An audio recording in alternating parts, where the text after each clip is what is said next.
Hi, welcome to Beef Cattle Institute's Ask the Experts, where our experts will answer your questions. Glad to have a couple great experts with me today, Dr. Bob Larson. Hello, guys. And Dr. Philip Lancaster. Hello, Brad.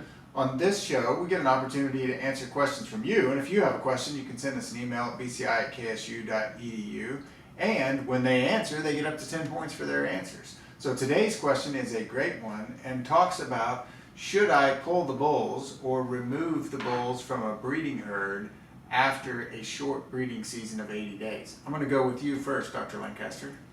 I'm going to say yes, that I think you should pull the bulls because I don't want my calving season to stretch out for a long time. I want those calves to be relatively similar age so that they're easier to manage through the production cycle, and I've got a more uniform group to sell at weaning. And then also for the bull's sake, so that he can get back into condition before winter comes. Okay, absolutely. So starting out with 6 points, talked about the long-term effects on the bull, long-term effects on the herd, and thinking about marketing. Bob? Yeah, I don't fully disagree with what Philip said, although one of the things, if I pull the bulls, first of all, it's usually quite inconvenient if I've got a good-sized pasture at all to gather a bull or gather the whole herd just to pull the bull out. And then I've got to decide where am I going to put him. I've got to have some facilities to put him in. And the other thing is, if there's some cows in that herd, and there probably are a few that are not pregnant yet, and I leave the bull in there, there's a very good likelihood that he can get them pregnant.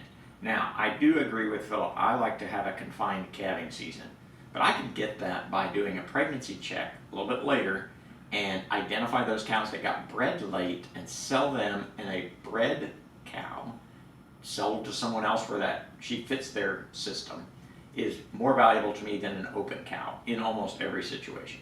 And so I would like to leave him out there, but do a preg check so that I can identify those late bred cows and they don't get to stay till calving. Well, I like that. So you're making a distinction between the breeding season and the calving season, and often we think of those two as the same, but they don't have to be if you use preg check for culling. Is that what you're saying? That's exactly what I'm saying. I like a confined calving season, but I can have a longer breeding season. Okay.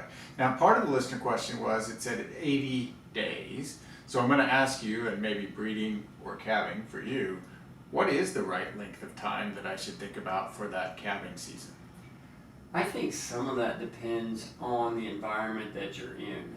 If I'm in a good nutritional environment and my cows have really good grass coming into the spring, they should come back into estrus, and I should be able to get good rebreed up on them in probably about 60 days or so and not have to go as long.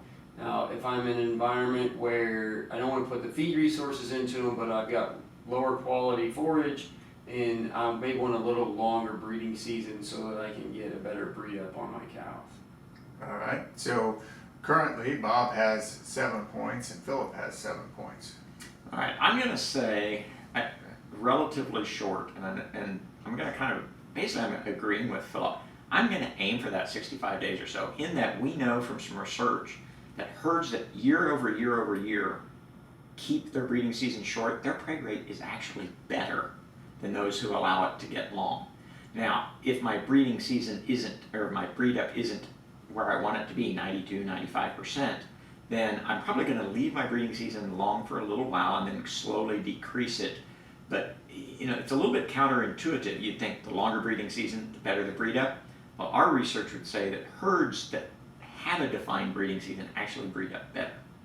And why do you think that is? I think it's because it kind of forces you to do a lot of things well. It forces you to watch that body condition going into the breeding season. It forces, I know that there's no late calving cows because they all calved, within that 60, 65 day breeding or calving season. And so I think a lot of positive things accumulate over years. So I think it's still a very good goal to have a 65 day-ish breeding season or calving season. I should, again, clarify, calving season, about a 65 day calving season. And I will accept that in certain situations I want to go longer than that, but my goal is still close to 65. Well, and you're working on the assumption there that you get most of those calves early in that season, and then by the end it's tailing off. And I like the idea of keeping it to 60, 65 days. So you had two great perspectives on pull the bulls or don't pull the bulls. but I would say do what matches your operation, and then somewhere between that 65 to 80 day calving season. Thanks for joining us. Bob finished up with 9 and Philip with 8.